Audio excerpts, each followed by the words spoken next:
أعوذ بالله من الشيطان الرجيم. بسم الله الرحمن الرحيم. الحمد لله رب العالمين الرحمن الرحيم مالك يوم الدين إياك نعبد وإياك نستعين اهدنا الصراط المستقيم صراط الذين أنعمت عليهم غير المغضوب عليهم ولا الضالين.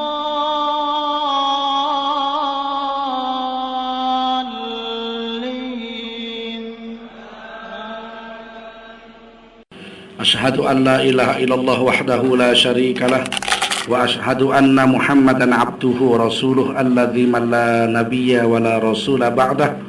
اللهم صل على سيدنا محمد وعلى آله وصحبه أجمعين. أما بعد، قال الله تعالى في كتابه الكريم: أعوذ بالله من الشيطان الرجيم. بسم الله الرحمن الرحيم. فاسألوا أهل الذكر إن كنتم لا تعلمون. Kamu tanyalah ahli ilmu kalau kamu tidak tahu. Shadaqallahul azim wa shadaqa rasuluhun nabiyul karim wa nahnu ala dzalika minasyahidin wa syakirin walhamdulillahi rabbil alamin. Bapak-bapak, saudara sekalian, alhamdulillah kita bersyukur dapat lanjutkan ta'lim kita setelah sholat zuhur berjemaah ini. Salawat dan salam kita sampaikan kepada baginda Rasulullah sallallahu alaihi wasallam. Hari ini kita membahas tentang memahami ulama dan menghormati ulama. Ulama asal kata ilmu, alim jamaknya ulama. Ulama adalah kata jamak dari kata orang alim. Orang alim itu satu orang. Ulama berarti banyak orang alim. Di dalam Quran Allah ceritakan tentang ulama ini, innama yakhsyallah min ibadihil ulama. Hanya saja orang yang takut kepada Allah dari hamba-hambanya, itulah ulama.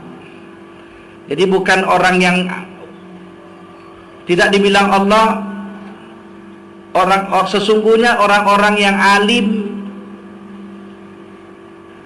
dari hambanya adalah orang-orang yang takut. Tidak, belum tentu orang alim takut sama Allah, belum tentu ulama takut sama Allah. Tapi hanya saja orang yang takut sama Allah lah di antara hamba-hambanya itu adalah ulama.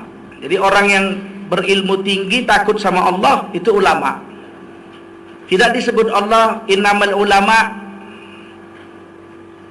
min ibadihi, sesungguhnya ulama dari hamba-hambanya itu man yakhsyallah, adalah orang yang takut. Belum tentu. Makanya kadang-kadang kita ketemu ada orang yang diulamakan orang tapi berani sama Allah.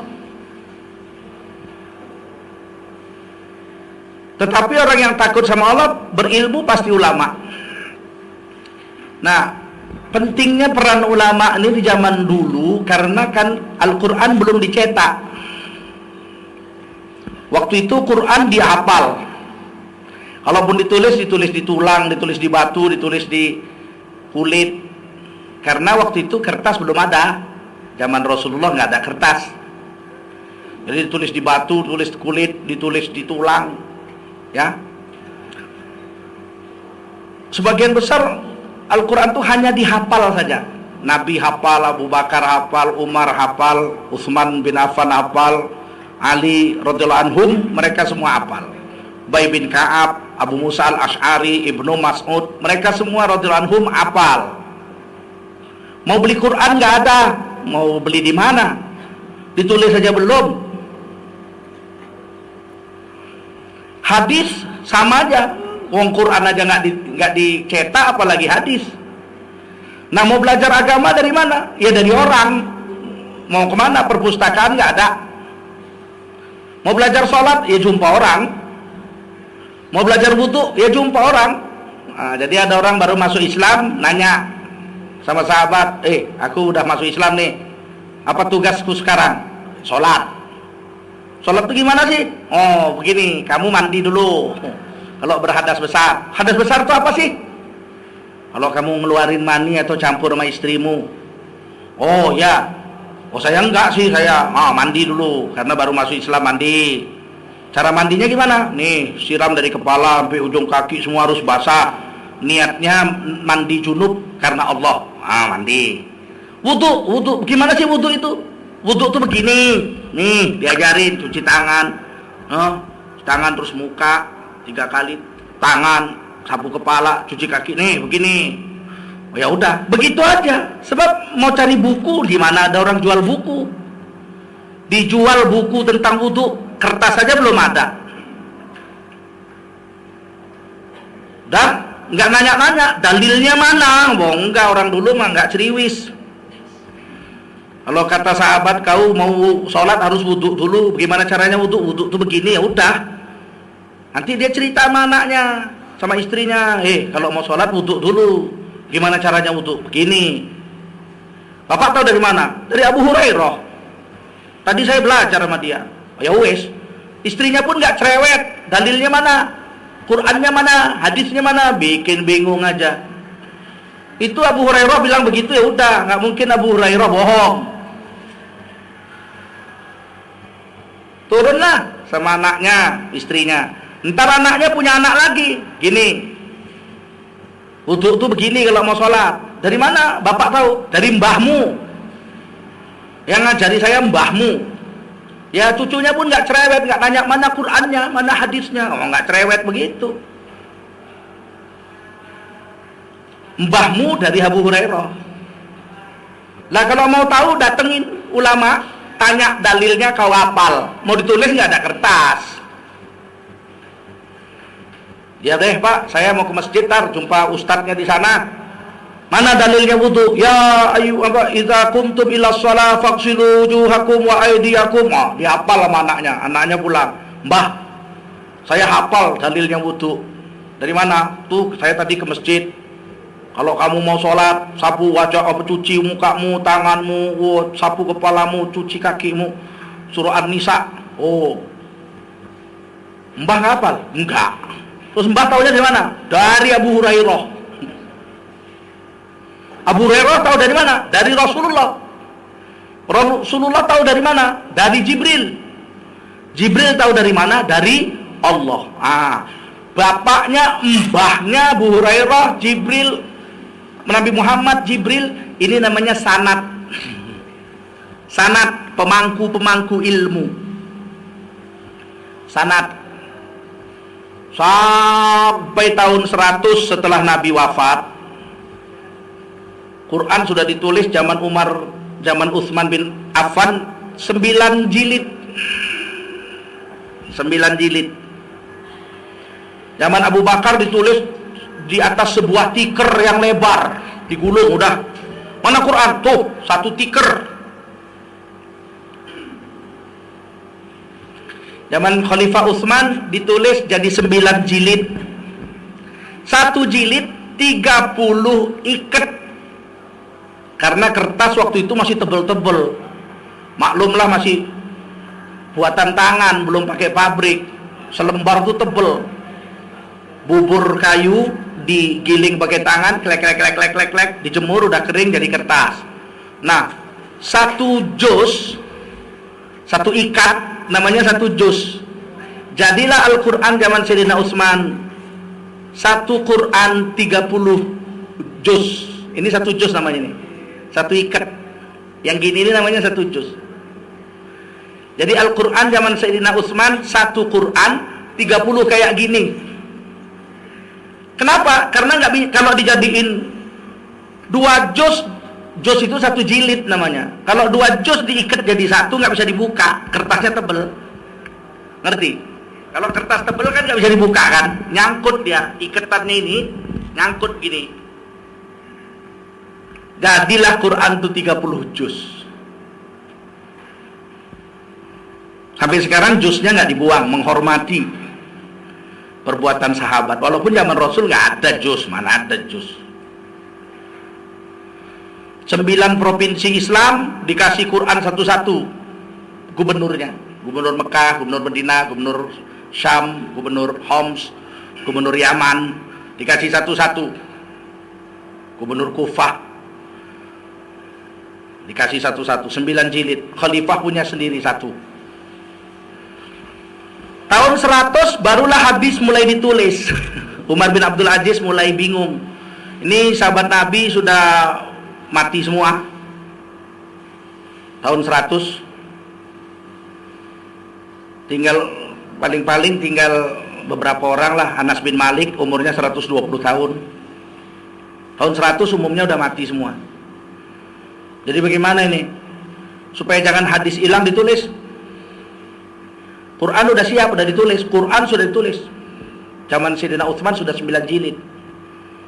Lah kalau begitu marilah kita mulai menulis hadis. Tulislah hadis, kumpullah orang-orang ulama-ulama yang menghafal hadis. Quran dihafal, hadis dihafal. Belum pernah ditulis hadis. Penulis pertama Imam Hanafi, Imam Maliki. Imam Maliki itu gurunya Imam Syafi'i, menghafal 600.000 hadis.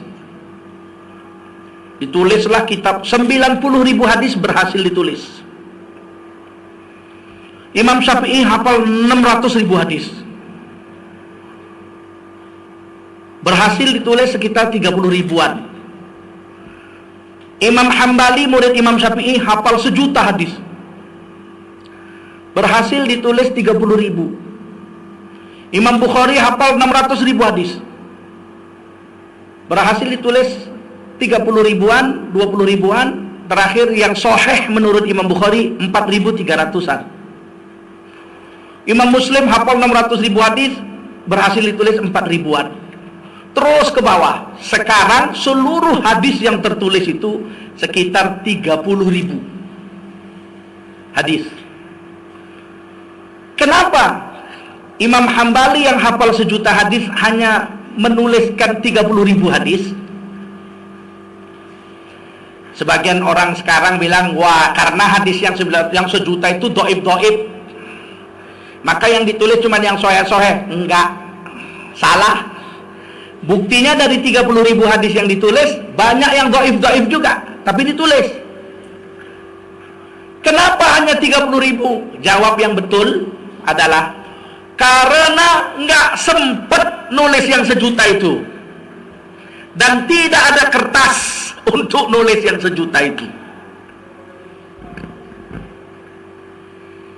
Nah sekarang kita tanya, loh yang 970.000 lagi hilang?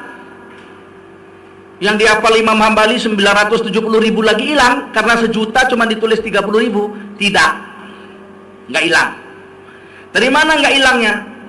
Dihafal sama murid-muridnya, dilihat sama muridnya. Imam Hambali itu kalau ngeludah hadap kiri, nggak dicatat tapi dilihat.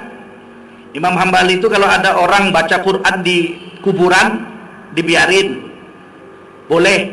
Oh, belakangan dicatatnya belakangan, dihafal aja sama murid-muridnya. Nggak mungkin perbuatan Imam Hambali itu melawan Rasul. Ada orang baca Quran dibiarin sama Imam Hambali, nggak mungkin. Kalau salah pasti ditegur, salah. Ternyata memang mula-mula ditegur. Dalam kitab Ar-Ruh, Imam Ibnu Qayyim Al-Zawji menuliskan, Imam Hambali dengan Yahya bin Mun'im berjalan, sama-sama ahli hadis, hafal ratusan ribu juga. Yahya bin Mun'im radhiyallahu anhu jalan, ketemu perempuan lagi baca Quran di kuburan anaknya. Imam Hambali bilang sama muridnya, bilang sama perempuan itu, pulang aja, percuma, nggak ada manfaatnya baca Quran di kuburan, nggak sampai pahalanya sama yang mati. Begitu ucapan Imam Hambali.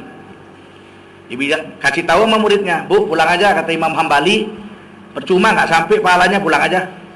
Bu ini pulang, yang namanya yang bilang Imam Hambali nggak nanya tuh mana dalilnya. Nggak nanya, kurang ajar banget sama orang yang hafal 1 juta hadis masih main nanya-nanya. Pulang. Tapi Imam Hambali ditegur sama kawannya ini yang sama-sama ahli hadis. Yahya bin Mun'im tanya, Ahmad, Imam Hambali namanya Ahmad, kau kenal nggak sama Mubashir? Mubashir itu ahli hadis, aku banyak mengambil hadis dari dia, itu orangnya terpercaya, thiqat. Hadis riwayat dia semuanya pasti benar, nggak mungkin bohong. Lah, Mubashir meriwayatkan 1 hadis bahwa hadiah pahala Quran sama mayit itu sampai. begitu. Ya, muridku kejar perempuan tadi, suruh balik lagi, suruh baca lagi. Maka muridnya ini ngejar, bu. Ternyata sampai, Imam Hambali bilang sampai, balik lagi ibu itu.